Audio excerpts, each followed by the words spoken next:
Hello guys, ഇന്ന് ഞങ്ങൾ എത്തിയിരിക്കുന്ന വേറൊന്നുമല്ല, നമ്മുടെ എറണാകുളം ജില്ലയിലെ ആലുവയ്ക്ക് സമീപമുള്ള എടത്തലയിലെ 8 ഏക്കറിലെ നമ്മുടെ വിശുദ്ധ യൂദാസ് തദ്ദെയൂസിൻ്റെ തീർത്ഥാടന കേന്ദ്രത്തിലാണ്. അതെ, 8 ഏക്കർ പള്ളി എന്നാണ് ഇത് അറിയപ്പെടുന്നത്. നമ്മുടെ ദൂരത്ത് നിന്ന് ഈ പള്ളിയുടെ കവാടം കാണുമ്പോൾ തന്നെ മനസ്സിലൊരു പ്രത്യേക സമാധാനം തോന്നും. പള്ളിയിലേക്ക് കയറുന്ന ഓരോ വിശ്വാസിയും മുഖത്ത് പ്രതീക്ഷയും പ്രാർത്ഥനയും കാണുന്ന ഒരു പള്ളിയാണിത്. അങ്ങനെ എന്താ പറയുക, ഇതൊരു ലാറ്റിൻ കാത്തോലിക്ക സഭയുടെ നമ്മുടെ വരാപ്പുഴ അതിരൂപതയുടെ കീഴിലുള്ളൊരു തീർത്ഥാടന കേന്ദ്രം തന്നെയാണ്. കേരളത്തിലെ വിവിധ ഭാഗങ്ങളിൽ നിന്നല്ല, മറ്റ് സംസ്ഥാനങ്ങളിൽ നിന്ന് പോലും വിശ്വാസികൾ ഇവിടെ എത്താറുണ്ടെന്നാണ് അറിയാൻ കഴിഞ്ഞത്. പ്രത്യേകിച്ച് ജീവിതത്തിലെ പ്രയാസങ്ങളും പ്രതിസന്ധികളും നമ്മുടെ ദൈവസന്നിധിയിൽ സമർപ്പിക്കാൻ ആഗ്രഹിക്കുന്നവരാണ് കൂടുതലും ഇവിടെ എത്തുന്നത്. ഇവിടെ ക്രിസ്ത്യൻസ് മാത്രമല്ല, നാനാ ജാതിക്കാരെല്ലാവരും എത്താറുണ്ട്. ഇവിടെ വ്യാഴാഴ്ചയാണ് ഇവിടെ മെയിൻ പ്രാർത്ഥന നടക്കുന്നത്. വളരെ മനോഹരമായൊരു പള്ളി തന്നെയാണ് കേട്ടോ ഇത് കാണുമ്പോൾ തന്നെ നമുക്ക് എന്താ പറയുക, വളരെയധികം സന്തോഷവും വളരെ സമാധാനവും. ദിവസങ്ങളിൽ വന്ന നല്ല സൈലൻ്റ് ഏരിയയാണ്. നമുക്ക് അകത്തിരുന്ന് പ്രാർത്ഥിക്കാനും ഒരു ശല്യവും ഇല്ലാതെ നമുക്ക് മനസ്സ് തുറന്ന് ദൈവത്തോട് നമ്മുടെ സങ്കടങ്ങൾ പറയുന്നതിനും ഇതിന് പറ്റിയ സ്ഥലം തന്നെയാണ് ഇത്. നമ്മുടെ ടൗണിൽ നിന്നൊക്കെ കുറച്ച് നീങ്ങി ഒരു ആശ്വാസം തേടുന്നവർക്ക് നല്ലൊരു എന്താ മനസ്സിന് കുളിർമ നൽകുന്ന, അല്ലെങ്കിൽ മനസ്സിന് സമാധാനം നൽകുന്ന ഒരു ഇടം തന്നെയാണ് നമ്മുടെ 8 ഏക്കർ പള്ളി. 8 ഏക്കർ പള്ളി തൊട്ടടുത്താണ് നമ്മുടെ ഇവിടെ വന്ന് പ്രാർത്ഥിക്കാറും ആശ്വാസം തേടി വരാറൊക്കെ ഉണ്ട് എന്നാണ് അറിയാൻ സാധിച്ചത്. അങ്ങനെ ഞങ്ങൾ ഞങ്ങളിനി പള്ളിയുടെ അകത്തേട്ട് പ്രവേശിക്കാൻ പോവുകയാണ്. ഫ്രണ്ട് മാക്സിമം നല്ല വ്യൂ തന്നെയാണ്. ഇപ്പോൾ തിരക്ക് കുറവാണ്, കുറച്ച് കഴിയുമ്പോൾ തിരക്ക് കൂടും. ഞങ്ങൾ ഇത്തിരി നേരത്തെയാണ് എത്തിയത്. അങ്ങനെ ഞങ്ങൾ പള്ളിയിലേക്ക് കയറുകയാണ്. വളരെ വളരെ മനോഹരമായൊരു പള്ളി തന്നെയാണ് കേട്ടോ അത്. Saint Jude pray for us. വളരെ കുറച്ച് പള്ളികളേ ഉള്ളൂ എന്ന് തോന്നുന്നു യൂദാ തദ്ദെയൂസിൻ്റെ പേരിലുള്ളത് അല്ലേ. എൻ്റെ അറിവിൽ കുറച്ചേ ഉള്ളൂ കേട്ടോ, എനിക്കറിയത്തില്ല. എനിവേ, നമുക്ക് പള്ളിയുടെ അകത്തളങ്ങളിലേക്ക് പ്രവേശിക്കാം. വിശുദ്ധ യൂദാ തദ്ദെയൂസിനെ കുറിച്ച് പറയുകയാണെങ്കിൽ യേശുക്രിസ്തുവിൻ്റെ 12 അപ്പോസ്തലന്മാരിൽ ഒരാളാണിത്. നിരാശയുടെ മധ്യസ്ഥൻ എന്ന പേരിലാണ് ലോകമെമ്പാടും അദ്ദേഹം അറിയപ്പെടുന്നത്. മനുഷ്യർക്ക് ഒരു വഴിയും കാണാതെ വരുന്ന സമയത്ത് ദൈവസന്നിധിയിൽ ശക്തമായി മധ്യസ്ഥം വഹിക്കുന്ന വിശുദ്ധൻ എന്ന വിശ്വാസമാണ് ലോകമെമ്പാടുമുള്ള ക്രൈസ്തവർക്ക് ഉള്ളത്. അതുകൊണ്ടാണ് രോഗം, ജോലി, കുടുംബ പ്രശ്നങ്ങൾ, വിവാഹ തടസ്സം, സാമ്പത്തികമായ ബുദ്ധിമുട്ടുകൾ തുടങ്ങിയ അനേകം പ്രയാസങ്ങളുമായി ആയിരക്കണക്കിന് ആളുകളാണ് ഇവിടെ എത്തുന്നത്. ലഭിച്ച അനുഗ്രഹങ്ങൾക്ക് നന്ദി പറയാനും വീണ്ടും വീണ്ടും വരുന്നവരും ഏറെയാണ്. ഇതാണ് പള്ളിയുടെ അകത്തളം. വളരെ മനോഹരമാണ്. ഇപ്പോൾ ആളുകളൊന്നുമില്ല. എന്താ പറയുക, വന്നുകൊണ്ടിരിക്കുന്ന ഇച്ചിരി നേരത്തെയാണ് ഞാൻ എത്തിയത്. അങ്ങനെ ഇത് കുറച്ച് കഴിയുമ്പോഴേക്ക് ഇത് തിങ്ങി നിറയും. ഈ അകത്തളം വളരെ മനോഹരമാണ്. ഇതിൻ്റെ അകത്തളം നമുക്ക് ശാന്തമായി ഇരുന്ന് പ്രാർത്ഥിക്കാൻ പറ്റിയ നല്ലൊരു അറ്റ്മോസ്ഫിയർ നൽകുന്ന ഒരു സ്ഥലം തന്നെയാണ് 8 ഏക്കർ പള്ളി.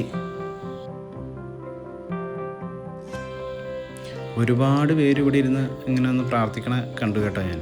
എന്തായാലും വളരെ മനോഹരമാണ്.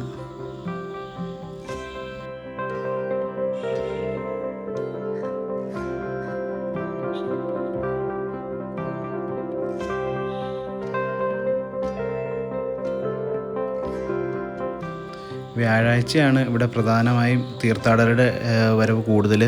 ഒരുപാട് വിശ്വാസികളാണ് വരുന്നത്. കുടുംബമായിട്ടും കുട്ടികളായിട്ടും പ്രായമായവരായിട്ടും അനേകർ പ്രാർത്ഥനയിൽ മുഴുകി നിൽക്കുന്ന ഒരു സ്ഥലം തന്നെയാണ് ഇത്. നമ്മളും ഒരുപാട് നേരം ഇരുന്ന് പ്രാർത്ഥിക്കാൻ തന്നെയാണ് വന്നിരിക്കുന്നത്. മാക്സിമം സമയം ഇരുന്ന് പ്രാർത്ഥിക്കുക. പിന്നെ എല്ലാ ശനിയാഴ്ചയും അല്ലാത്ത ദിവസങ്ങളിലൊക്കെ പ്രാർത്ഥനയുണ്ട്. പക്ഷേ വ്യാഴാഴ്ചയാണ് തീർത്ഥാടകർ ഏറ്റവും കൂടുതൽ വരുന്നത്. അന്നാണ് വിശുദ്ധ യൂദാ തദ്ദെയൂസിൻ്റെ നൊവേനയും നിരവധി വിശുദ്ധ കുർബാനകളും ദിവ്യകാരുണ്യ ആരാധനയൊക്കെ നടക്കുന്നത്. അതുകൊണ്ട് തന്നെ വ്യാഴാഴ്ച വലിയ ജനസാന്നിധ്യം തന്നെ കാണാം. നമ്മൾ വന്നിരിക്കുന്നത് വ്യാഴാഴ്ചയാണ്.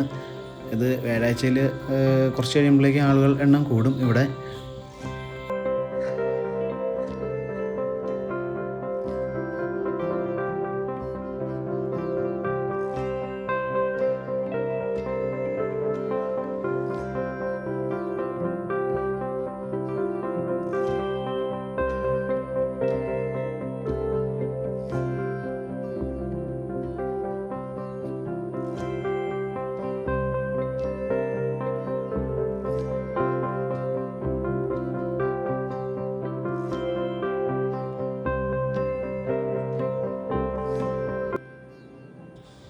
അങ്ങനെ ആളുകളെല്ലാം വന്നുകൂടി തുടങ്ങി.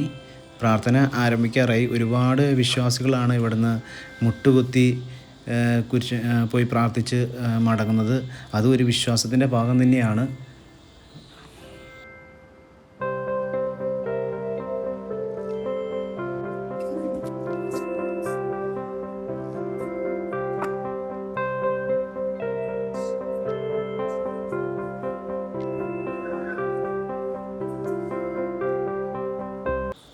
നിരാശരുടെ മധ്യസ്ഥൻ എന്ന് വെറുതെ പറയുന്നതല്ല. ഇവിടെ വന്ന് സങ്കടപ്പെട്ട് പ്രാർത്ഥിക്കുന്നവർക്കൊക്കെ അനുഭവം, അതായത് പ്രതിഫലം കിട്ടിയിട്ടുണ്ടെന്നാണ് ഓരോരുത്തരുടെയും അനുഭവ സാക്ഷ്യം.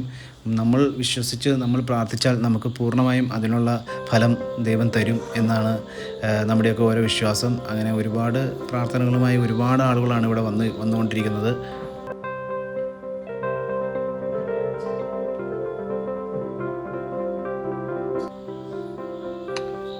അങ്ങനെ കുർബാന തുടങ്ങാറായി സമയമായി എന്ന് തോന്നുന്നു. ഇത് അച്ഛൻ വന്നു.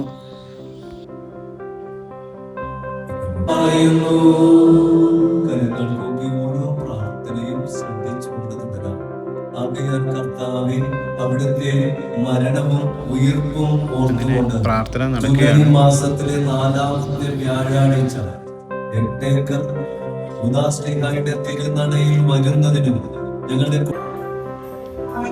അങ്ങനെ കുർബാന കഴിഞ്ഞു. ഞാൻ ഈ പറയും പോലെ അകത്ത് പ്രാർത്ഥനകളൊന്നും ഒരുപാട് എടുത്തിട്ടില്ല. അങ്ങനെ ഇനി ഞങ്ങൾ പോകുന്നത് കഞ്ഞി കുടിക്കാനാണ് കേട്ടോ. കുർബാനയും നൊവേനയും ശേഷം ഇവിടെ വരുന്നവരെല്ലാം ഫുഡ് കഴിച്ചിട്ടാണ്, കഞ്ഞി കുടിച്ചിട്ടാണ്, കഞ്ഞിയും പയറും അച്ചാറുമാണ് കഴിച്ചിട്ടാണ് എല്ലാവരും പോകുന്നത്. ഇവിടെ തന്നെ കുമ്പസാരിക്കാനുള്ളൊരിടമുണ്ട്. ഒരുപാട് പേർ ഇവിടെ നിന്ന് കുമ്പസാരിക്കുന്നത് നമുക്ക് കാണാം. കുമ്പസാരിക്കാം, കഞ്ഞി കുടിക്കാം. പിന്നെ നമുക്ക് കഞ്ഞി കുടിച്ച് നമ്മളും കഞ്ഞി കുടിച്ചു. നല്ല ടേസ്റ്റാട്ടോ കഞ്ഞി, നല്ല കഞ്ഞിയും പയറും നല്ല ടേസ്റ്റായിരുന്നു. അങ്ങനെ ഞങ്ങൾ പതുക്കെ ഇറങ്ങാൻ വേണ്ടി പോവുകയായിരുന്നു. അപ്പോൾ പള്ളിയിൽ പ്രാർത്ഥന തുടരുന്നുണ്ട്. ഞങ്ങൾ കുർബാന കഴിഞ്ഞ് ഇറങ്ങി, നൊവേനയ്ക്ക് നിന്നില്ല. ഞങ്ങളങ്ങനെ പ്രാർത്ഥന നടക്കുന്നുണ്ട് പള്ളിയിൽ. പള്ളി കാണാൻ എന്ത് മനോഹരമല്ലേ, ഈ എല്ലാ സൈഡിലും വ്യൂ. ഒരുപാട് വണ്ടി പാർക്കിങ്ങും ഉള്ള നല്ലൊരു പള്ളിയാണ്. ഏത് സമയത്തും വന്നാലും നമുക്ക് പള്ളി തുറന്നിട്ടുണ്ടാകും. നമുക്ക് പള്ളിയുടെ അകത്തിരുന്ന് പ്രാർത്ഥിക്കാം, മനസ്സമാധാനത്തോടുകൂടി പോകാം.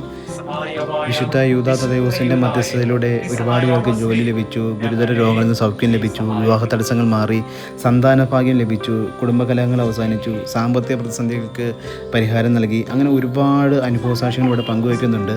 അതുകൊണ്ട് തന്നെ ഈ പറയും പോലെ നമുക്ക് എന്തെങ്കിലും ബുദ്ധിമുട്ടോ എന്തെങ്കിലും കഷ്ടപ്പാടോ വന്നു കഴിഞ്ഞാൽ നമ്മൾ വിശ്വസിച്ച് നമ്മൾ ഈ പള്ളിയിൽ പ്രാർത്ഥിച്ചാൽ ഉറപ്പായിട്ട് അതിനുള്ള ഫലം ലഭിക്കും.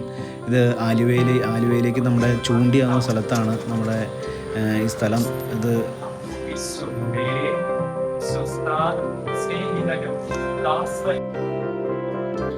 കേരളത്തിൽ വിശുദ്ധ യൂദാ തദേവൂസിൻ്റെ മറ്റു ദേവാലയങ്ങൾ എനിക്ക് തോന്നുന്നത് കുറവിലങ്ങാടുണ്ട്, പിന്നെ കൊച്ചി രൂപതയിൽ ചില ഇടങ്ങളുണ്ട്. അങ്ങനെ കുറച്ചാണ്, ഒരുപാട് ഉണ്ടോ എന്ന് എനിക്കറിയത്തില്ല. ഞാൻ വളരെ കുറച്ച് പള്ളികളിലാണ് ഇങ്ങനെ യൂദാ തദേവൂസിൻ്റെ പള്ളികളിൽ പോയിട്ടുള്ളൂ. എന്തായാലും പ്രതീക്ഷ നഷ്ടപ്പെട്ടവർക്ക് പ്രതീക്ഷയുടെ വെളിച്ചം തന്നെയാണ് വിശുദ്ധ യൂദാ തദേവൂസ്.